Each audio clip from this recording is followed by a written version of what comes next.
If you enjoy this video, please consider giving a thumbs up. It really helps the channel. And if you have any ideas for future videos, share them in the comments section below.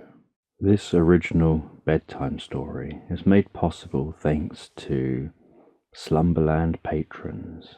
If you would like to support this channel, you can find Patreon details in the description and on my channel homepage.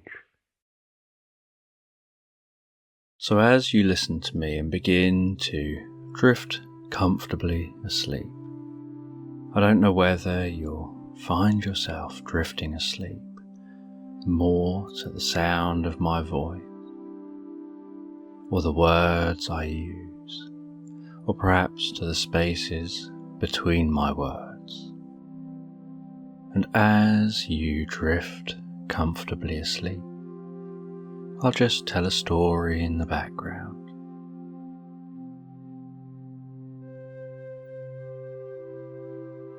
Now this person, they went to the same cafe every day. It was part of their routine. They enjoyed going out, getting out of home for a while, going for a little walk, and wandering down this cobbled street. It was quite a quiet street, a bit of a back street, somewhere that there wasn't too many people, to this independent cafe. And they enjoyed going into that cafe, sitting down at a table, drinking their favourite drink, and relaxing. And they could spend a while in this cafe, just sitting down, drinking their favourite drink, relaxing, while watching out the window, watching people walking past, going about their daily business, in their own little worlds, hearing the sounds of the coffee maker and other sounds in the cafe, and the clinking of china and metal teaspoons.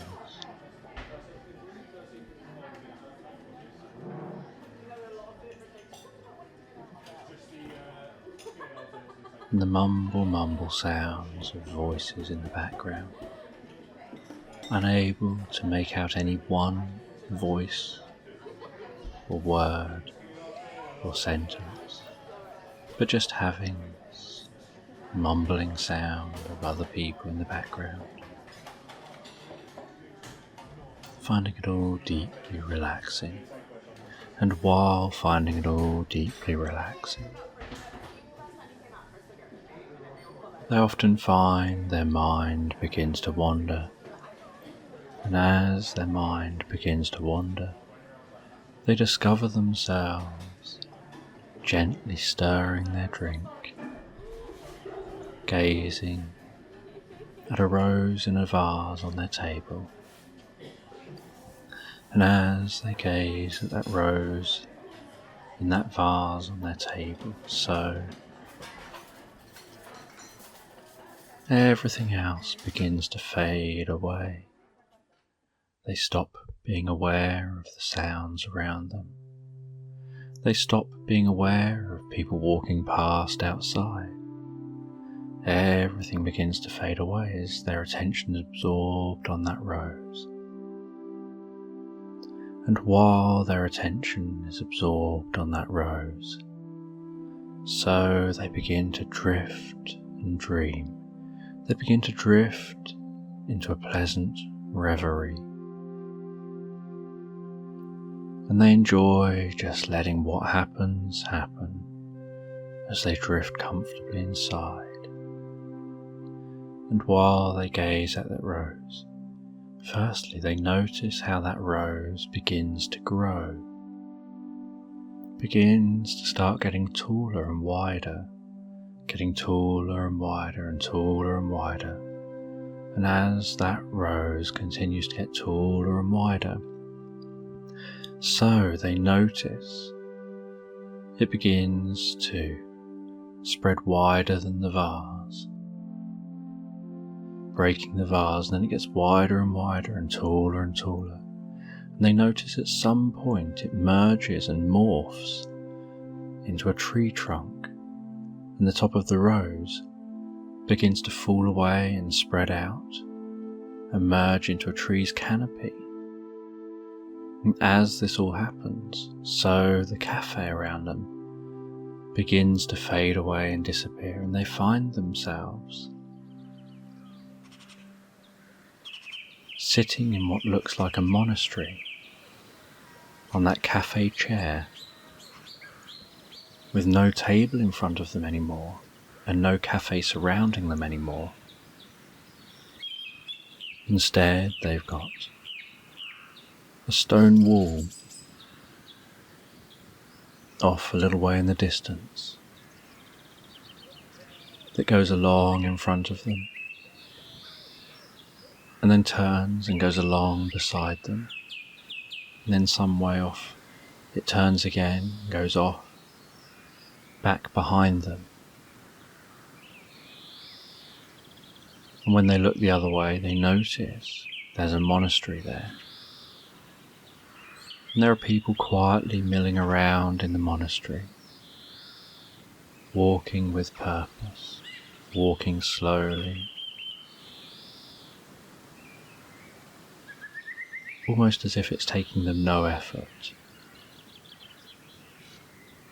Then as they bring their eyes back to looking in front of them, they notice how the tree has stopped growing, and the chair they thought they were sitting on moments ago is now a stone bench.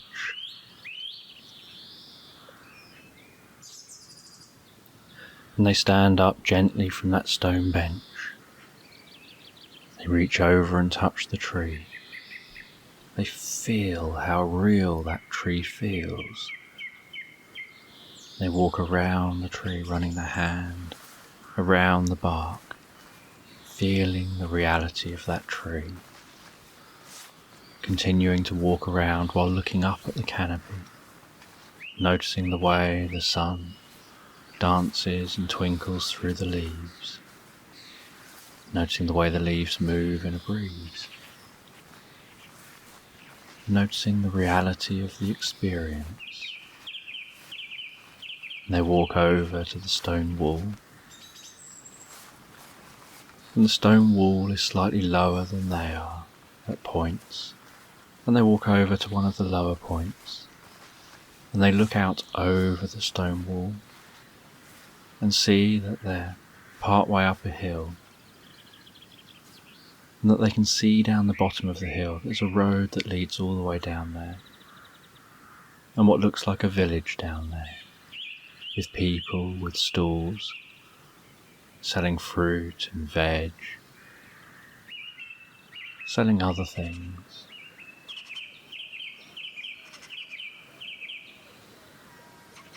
And they take a deep breath of the air and can smell how different the air is here. And they start carefully walking around the monastery, and as they walk around, so they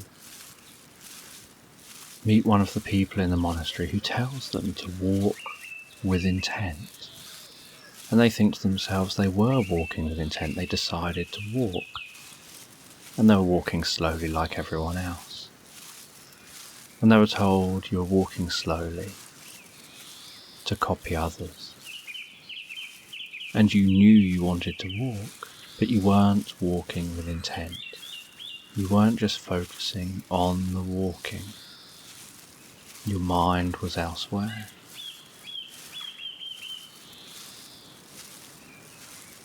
And this person taught them about walking, focusing on the walking, about being focused on the one thing you're doing in any one moment, and paying that one thing your full attention. Not living in the future all the time, not living in the past all the time, not living elsewhere all the time, but being grounded being present here. And they told the person, reach down and touch the ground with your fingertips. And the person thought this was a bit of an odd request, but felt comfortable doing this, and they reached down and they touched the grass. And they were asked, what do you feel? And they replied, they feel the grass. And they were told, no, look inside yourself. What do you feel? And they thought about it. And they thought about it. Then they started to feel a connection with the earth. They started to feel the grass on a deeper level. They started to feel like they were connected with the grass, not something separate from the grass.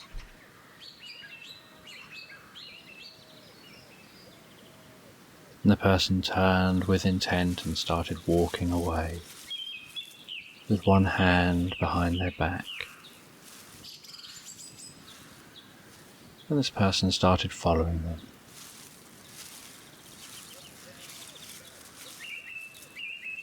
And as they followed, that person started walking in this direction, then that direction, and seemed to be just walking for the sake of walking.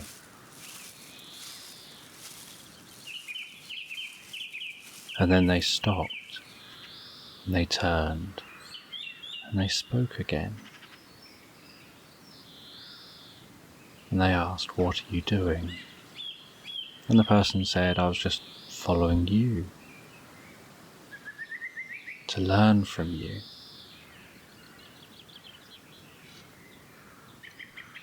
And they explained that they didn't need to be followed, that all they've done is led them all over the place. Nothing was meaningful, none of the movement was meaningful.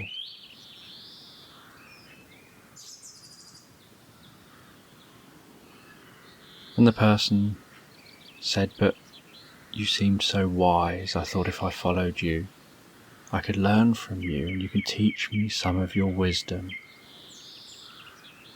And they said, you don't want to learn my wisdom by following me. You want to learn wisdom by looking inside yourself and your connection to the world around you, not by following someone else. And the person then turned and walked away. And this time, they weren't followed.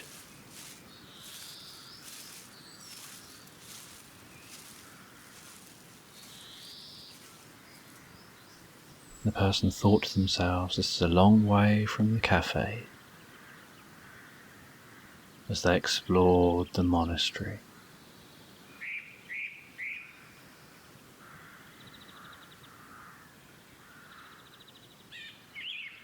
And while exploring the monastery, they wondered if they would be allowed inside the monastery. And they walked over to the door. They knocked on the door. The door was opened and the person who opened it stepped aside and didn't talk to them.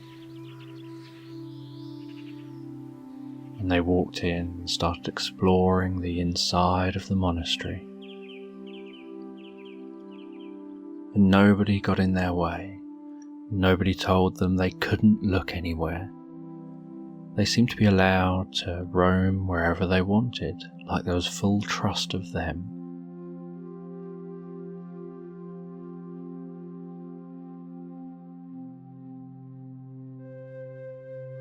And they explored around the monastery. They noticed that everything was very simple. and everyone seemed so peaceful, so calm and relaxed.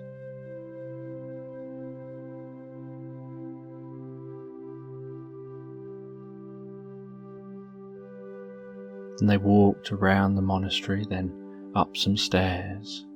They found a spiral staircase and they followed that staircase up to the next floor. They explored this floor. They saw rooms for sleeping, and yet every bed was really simple.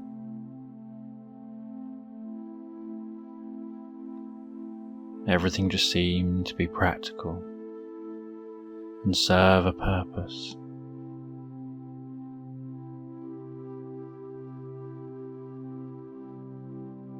And they gazed out of a window from up here. They looked out and could see the town. They could see off into the distance, all the way over to some distant forest. They could see clouds in the sky. They then walked up another spiral staircase, going higher up in the monastery, and found a wooden door.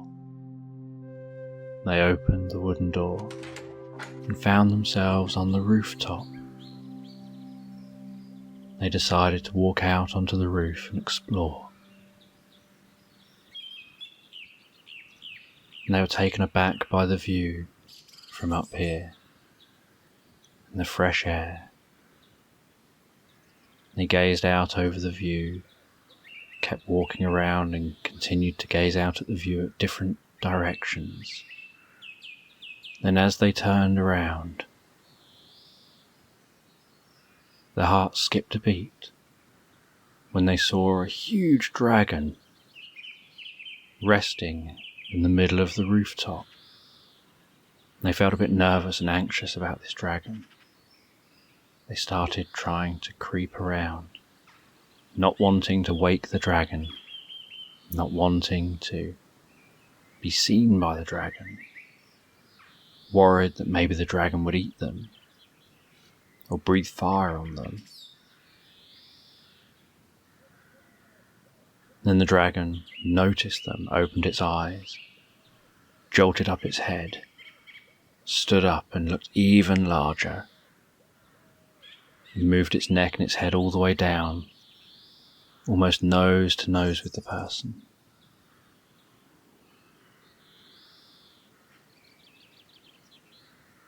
And the breathing, the breath, could be felt as well as heard. Bursts of powerful breath.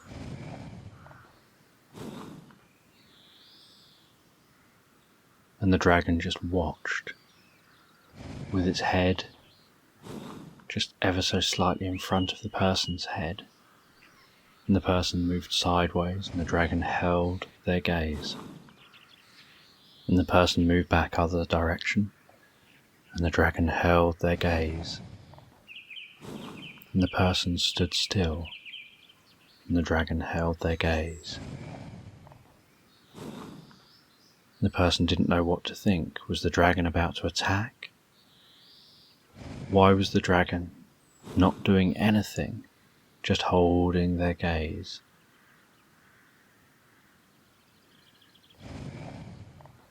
And after a while of the dragon holding their gaze, their nervousness began to decrease, because they didn't know whether they should be nervous or not, or what was going on. And as their nervousness decreased, so the dragon lowered its head and rested its head and its neck down on the ground, still maintaining eye contact. And as the nervousness decreased further, the dragon sat itself back down, still maintaining eye contact. And the more the dragon looked calm and relaxed, the more the person relaxed themselves.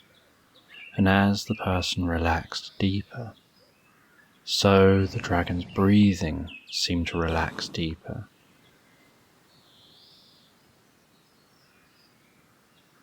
And then they felt this compulsion to walk along the side of the dragon, to touch the dragon's neck and feel what its skin feels like. And as they touched the dragon's neck, the dragon just remained there, calm, relaxed. They moved their hand along the dragon's neck as they walked towards its body. And as they reached the dragon's body, it lowered its nearest wing, as if to say, climb aboard. And the person had this feeling that that's what the dragon was trying to tell them.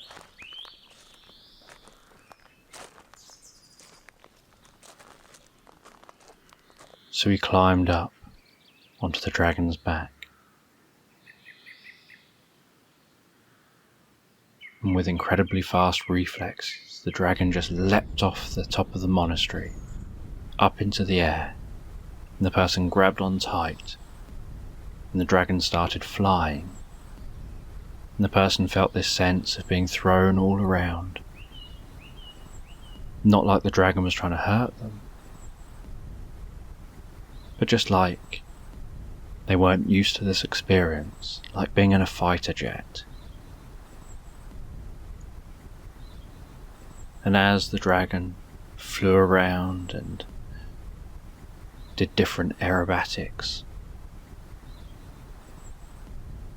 the person began to fall into sync with the dragon, to get in tune with the dragon, began to feel a sense of harmony. And when the dragon banked left, the person knew to lean. When the dragon banked right, the person knew to lean. And the person began to respond to subtler and subtler communication, knowing when to lean, just at the moment they needed to sleep.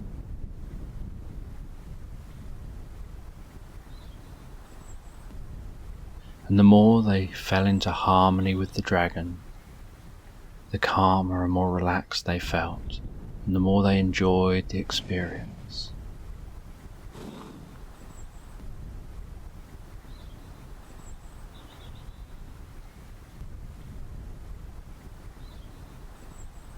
And then after a long time of flying around on the dragon flew back to the monastery, crashed down onto the monastery, landing with a thud, dropped its head, its neck, its legs, lowered its wings.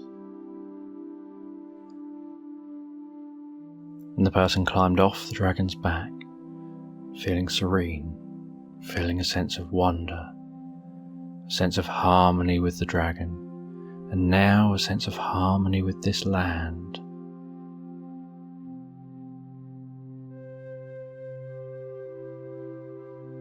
As they walked back down the spiral staircase,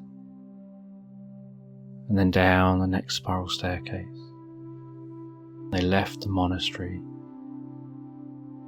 and they found that original person who they'd followed around, who said, "I see you've learned what you came here to learn. You understand what you needed to understand." And they intuitively knew what this meant. They went back to their bench, sat back down on that stone bench, gazing at that tree, resting their hands on their legs, breathing deep and comfortably. And as they did with each out-breath, so the tree began to shrink back down again, began to turn back into a rose. And as that tree shrunk down, turned into a rose, so the vase repaired itself around the rose. The table appeared again. The outside world appeared again, and the cafe appeared again. And the chair they were sitting on was the cafe chair again.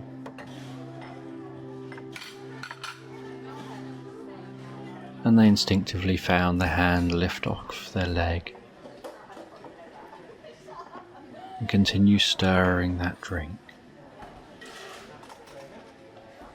Realised the reverie had come to an end, and that they were back in the cafe with the mumbling background sounds of people, sound of the coffee maker, the clinking of china and spoons, people walking past outside, and no one aware this experience had happened but them.